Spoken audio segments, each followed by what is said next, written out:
நம்ம இப்படி வைக்க பார்க்கலாம். எண்ணெய் ஊற்றிக்கலாம். தாளிக்கிறதுக்கு எண்ணெய் ஊற்றிக்கலாம். ஒரு ஸ்பூன் போட்டுக்கலாம்.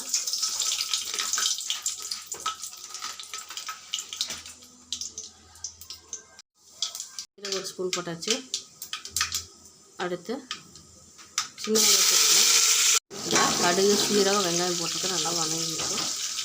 வெங்காயம் ரொம்ப வணங்க தேவை, இந்த அளவுக்கு வணங்கினா போதும்.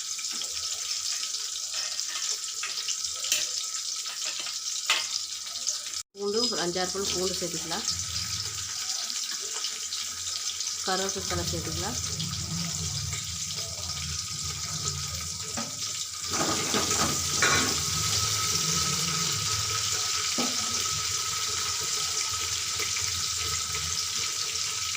அடுத்து அரிஞ்சு வச்சுருக்க கத்திரிக்காய் சேர்த்துக்கலாம். கத்திரிக்காய் அரிஞ்சு வச்சுருக்கேன். 4 பேர் சாப்பிட்ற அளவுக்கு குழம்புக்கு அரிஞ்சு வச்சுருக்கேன்.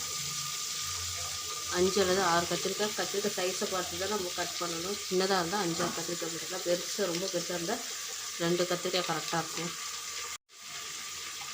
அடுத்து பாருங்கள், உருளைக்கிழங்கு சேர்த்துக்கலாம். நம்ம 4 உருளைக்கிழங்கு கட் பண்ணி சேர்த்துக்கிறேன். மீடியம் சைஸில் இருக்கிற உருளைக்கிழங்கு தான்.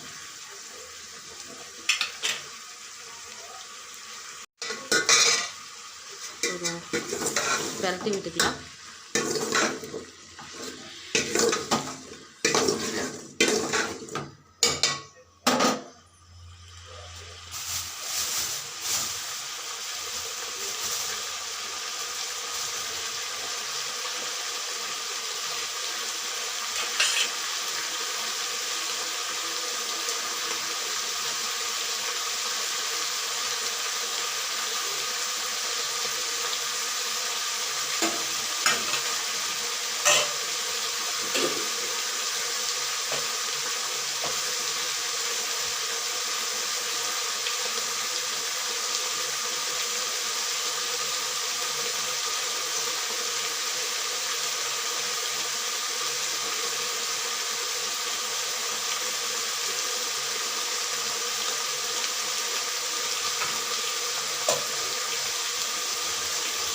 சேர்த்துக்கிறேன்.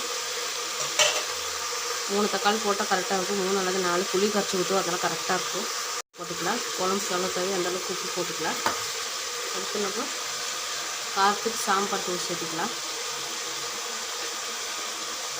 எனக்கு 2 ஸ்பூன் சேர்க்குறேன். உங்கள் சாம்பார் தூள் எவ்வளோ காரமோ அந்தளவுக்கு சேர்த்துக்கங்க.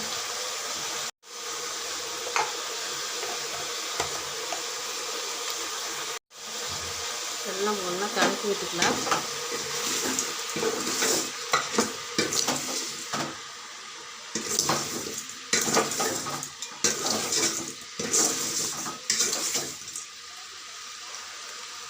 பட்டாணி ஒரு கை. இது சத்துக்கள் அதிகம். அப்படி முளை கட்டி வச்சு சேர்க்கறனால சத்து அதிகமாக இருக்கும். பட்டாணி சேர்த்துக்கிறேன். ஒரு கை பட்டாணி சேர்த்துக்கிறேன். கிளறிக்கலாம். காய் வேகிற அளவுக்கு கொஞ்சமாக தண்ணி விட்டுக்கலாம்.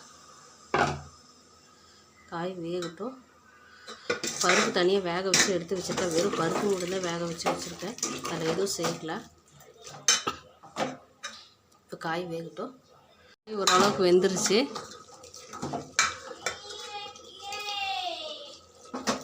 கொஞ்சம் புளி கரைசல் ஊற்றிக்கலாம். பெரிய நெல்லிக்காய் சைஸ் அளவுக்கு புளி ஊற வச்சு வச்சுருக்கேன். அதை கொஞ்சம் சேர்த்திக்கிறேன். சேர்த்திட்டு இது ஒரு கொதி விட்டுக்கலாம். கொஞ்சம் புளியில் வேகட்டும். அப்புறமா பருப்பு தண்ணி சேர்த்திக்கலாம். பருப்பு வேக வச்சு வச்சுருக்கேன், அதை சேர்த்துக்கலாம். ஒரு கொதி வேகட்டும். பருப்பு வேக வச்சு வச்சுருக்கேன், இதை சேர்த்திக்கலாம். பருப்பு சேர்த்து தேவையான அளவுக்கு தண்ணி ஊற்றிக்கலாம். நம்மளுக்கு சாம்பார் எவ்வளோ தேவையோ அந்த அளவுக்கு தண்ணி ஊற்றிக்கலாம்.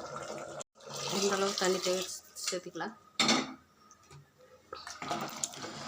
ரொம்ப கெட்டியாக வேணாலும் ரொம்ப தண்ணி இல்லாமல் நார்மலாக சேர்த்திக்கலாம். அதுதான் நல்லாயிருக்கும். ரெடி ஆகிடுச்சு. சாப்பாட்டில் போட்டு சாப்பிட வேண்டியதான். நல்லா வெந்துருச்சு. காயெல்லாம் வெந்துருச்சு. தக்காளி எல்லாமே வெந்து வந்துருச்சு பாருங்கள். நம்மளுக்கு சாம்பார் ரெடி ஆகிடுச்சு. நம்ம இனி சாப்பாட்டில் போட்டு சாப்பிட வேண்டியதான்.